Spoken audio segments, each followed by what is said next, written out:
Kwuggerbug, and more lost stories by Dr. Seuss.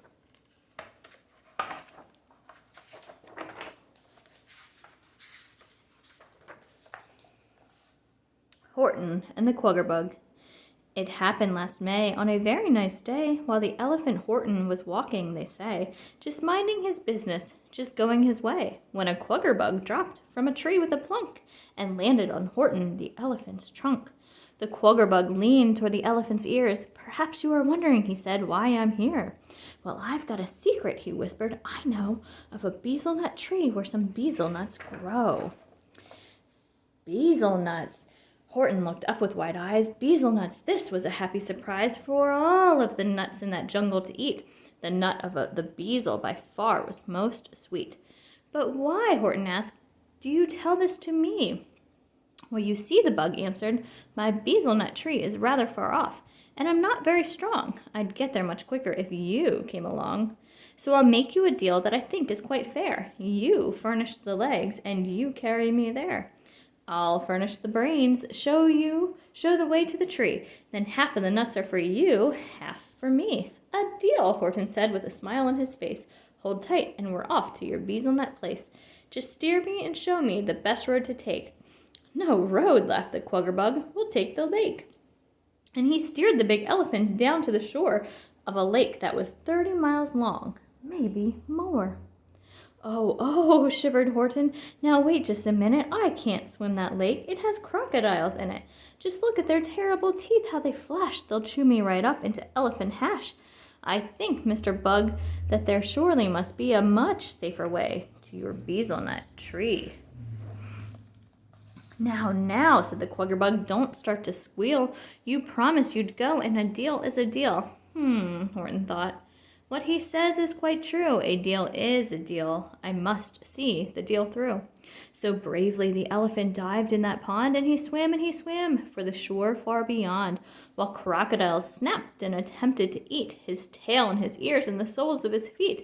They nipped at his knees, they nabbed at his chin, and he thought, as he fought, that he never would win. But he swam, and he held his trunk high, with the Kwuggerbug on it, quite safe and dry. A terrible fellow, that Kwuggerbug guy. Just sat there and bossed him. "You hustle now, hustle. I furnish the brains, and you furnish the muscle." So, from 10 in the morning till 2:15, poor Horton fought on till he finally got through to the side of the lake where the bezelnuts grew. He crawled from the water, tired, battered, and wet. "Now where," Horton asked, "are those nuts that I get?" "Oh," laughed the Kwuggerbug, "you're not there yet. Climb that," said the bug, pointing up to the sky at a terrible mountain 9,000 feet high. "Climb that," Horton gulped. "Not the way that I feel." "Tut, tut," said the bug. "Now a deal is a deal. And don't start to argue, no ifs and no buts. You'll furnish the ride, and I'll furnish the nuts."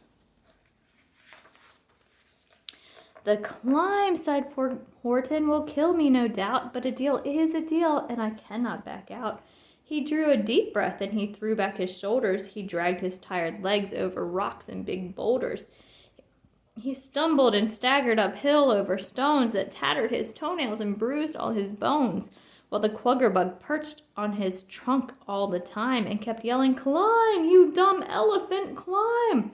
He climbed. He grew dizzy. His ankles grew numb, but he climbed and he climbed and he clumb and he clumb. His hearing grew faint and his eyesight grew dim, but he clumb and he clumb and he climb and he climb from 2:15 until 4:45, till finally old Horton, more dead than alive, had carried that bug to the very tip-top, and then, only then did the elephant stop, and he gasped to the bug as he sank to his knees, "Now where are my bezelnuts, sir, if you please?" "Right there," said the bug. Horton looked. It was true. 'Twas a bezelnut tree where the bezelnuts grew. "But, Bug," Horton moaned, "we're here, and they're there. Way out on that peak, and between us is air. Now how can I get through that space in between? I can't walk on air, if you see what I mean." "A deal is a deal," snapped the bug. "I'm the boss. You stretch out your trunk, and you put me across." "Stretch, Horton, stretch," yelled the bug, so he stretched. He stretched it 2 feet, but it still wouldn't touch. "Screech, Horton, screech!" yelled the bug, so he screeched. It hurt him real badly, but finally it reached. "At last!" sang the Kwuggerbug, chuckling with glee, and he slid down the trunk to his bezelnut tree. And he picked all those nuts and he stacked a big mound of luscious sweet bezelnuts high in the ground. "But hey," called the elephant, "you over there! Half of that mound, don't forget, is my share." "Not yet," said the bug. "All the nuts have been stacked, but before we can share, they have got to be cracked." So he cracked all the nuts, and then he said with a laugh, "A deal is a deal, and I'm giving you half. 1/2 of each nut, as you know, is the meat, and that is the half I am keeping to eat. But half of each nut, as you know very well, is a half of the nut that is known as the shell. The shells are for you," laughed the bug, and he rose and he stuffed all the shucks up the elephant's nose. Now what would you do if he did that to you? With shucks up your nostrils, how dreadful you'd feel. But you couldn't complain, because a deal is a deal. You'd have to act terribly nice and do right, so you'd say in a voice that was very polite, "Thanks, Mr. Kwuggerbug, thank you for these, but they tickle my nose, so look out, I shall sneeze." And you'd sneeze, and you'd sneeze, and you'd sniz, and you'd sniz, and blow all of the shucks from your trunk with a whiz, just the way Horton did, 'cause they blew out of his, and they blasted that Kwuggerbug so far away that he sailed through the air for the whole month of May, and didn't come down till the 15th of June, all tattered and torn in the late afternoon, at a place that's so far, now he never can go to his bezelnut tree where his bezelnuts grow. Marco comes late. "Young man," said Miss Block, "it's 11 o'clock. This school begins promptly at 8:45. Why, this is a terrible time to arrive. What's wrong with you, boy? Is your head made of wood? Why didn't you come just as fast as you could? What is your excuse? It had better be good." Marco looked at the clock. Then he looked at Miss Block. "Excuse?" Marco stuttered. Well, you see, well, it's like this. Something happened to me. This morning, Miss Block, when I left home for school, I hurried off early according to rule. I said when I started at 8:15, I must not, I will not, I shall not be late. I'll be the first pupil to be in my seat. Then bang, something happened on Mulberry Street. I heard a strange peep, and I took a quick look, and you know what I saw with that look that I took? A bird laid an egg on my arithmetic book. I couldn't believe it, Miss Block, but it's true. I stopped, and I didn't quite know what to do. I didn't dare run, and I didn't dare walk. I didn't dare yell, and I didn't dare talk. I didn't dare sneeze, and I didn't dare cough, because if I did, I would knock the egg off. So I stood there stock still, and it worried me pink. Then my feet got quite tired, and I sat down to think. And while I was thinking down there on the ground, I saw something move, and I heard a loud sound of a worm who was having a fight with his wife. The most terrible fight that I've heard in my life. The worm, he was yelling, "That boy should not wait. He must not, he dare not, he shall not be late. That boy ought to smash that egg off his head." Then the wife of the worm shouted back, and she said, "To break that dear egg would be terribly cruel. An egg's more important than going to school. That egg is the mother's bird's pride and her joy. If he smashes that egg, he's the world's meanest boy."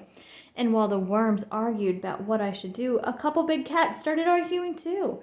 "You listen to me," I heard one of them say. "If this boy doesn't go on to school right away, Miss Block will be frightfully, horribly mad. If the boy gets there late, she will punish the lad." Then the other cat snapped, "I don't care if she does. This boy must not move." So I stayed where I was, with the egg on my head, and my heart full of fears, and the shouting of cats and worms in my ears.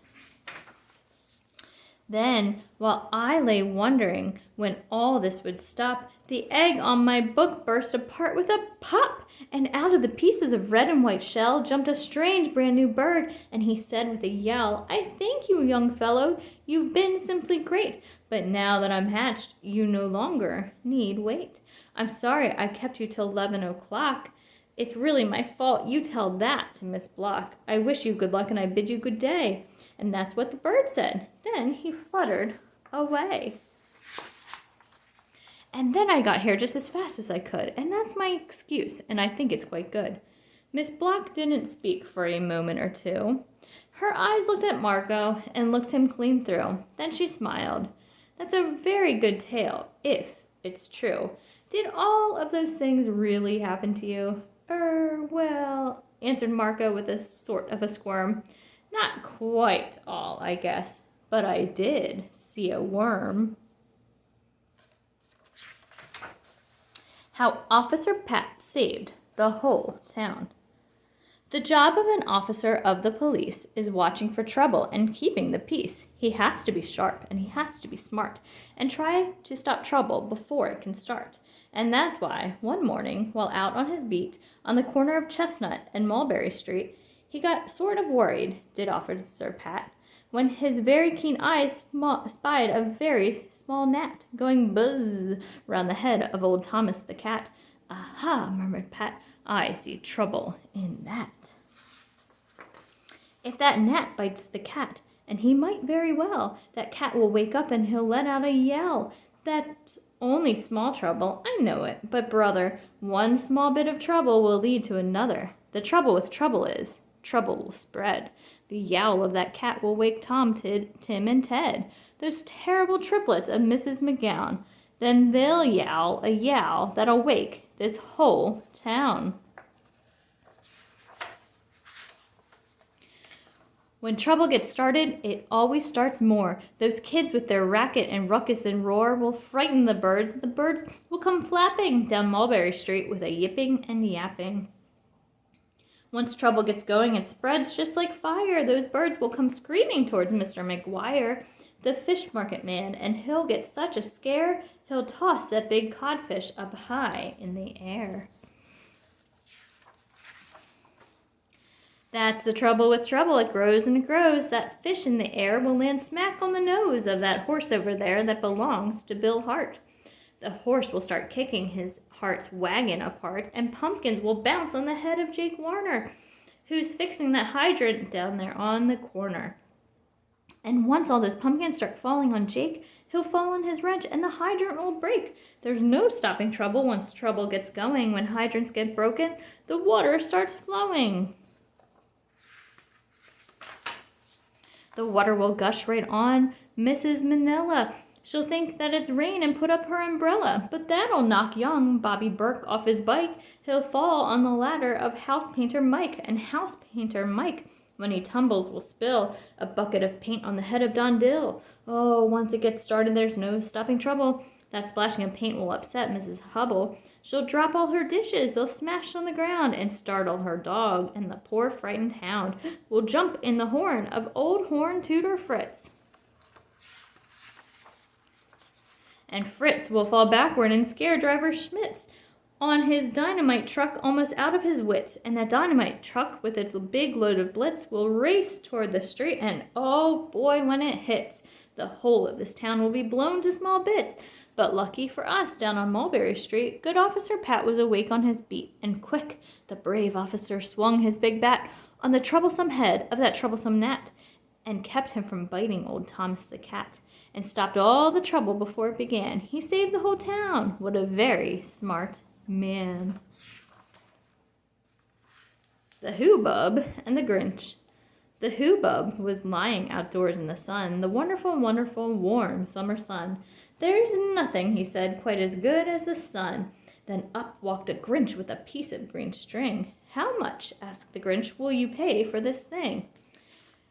You sure ought to have it. You'll find it great fun, and it's worth a lot more than that old-fashioned sun. Huh? Asked the Hoobub. Sounds silly to me. Worth more than the sun? Why, that surely can't be. But it is, grinned the Grinch.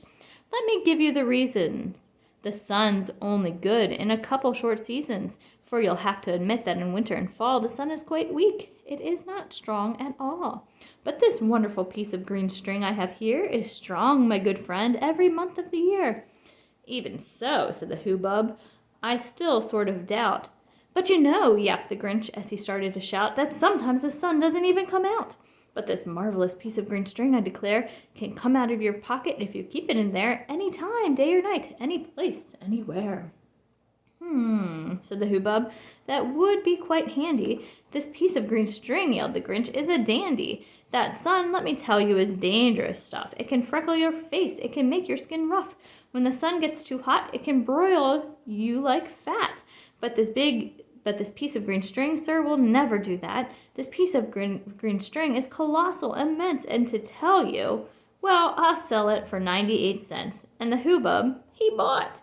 And I'm sorry to say that Grinches sell hoobubs such things every day.